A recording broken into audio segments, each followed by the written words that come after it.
that's assuming a lot about the Eagles. I'll say the Patriots were a dynasty where they had a big burst, and then they had some down years where they were still competitive, and then they had another burst. I personally consider that to be one dynasty.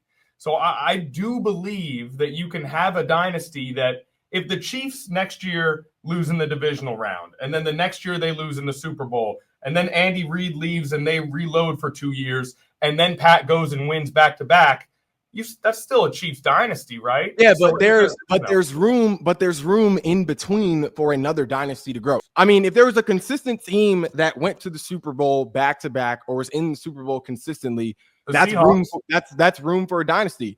And the Seahawks are in that conversation. One of the most historic defenses to ever play the game. One of the best, at least dual threat quarterbacks to ever play the game in prime Russell Wilson. Two things can be true. Like the Chiefs coming off their current dynasty, which is a dynasty. They still can be a dynasty in like 3 or 4 years down the road.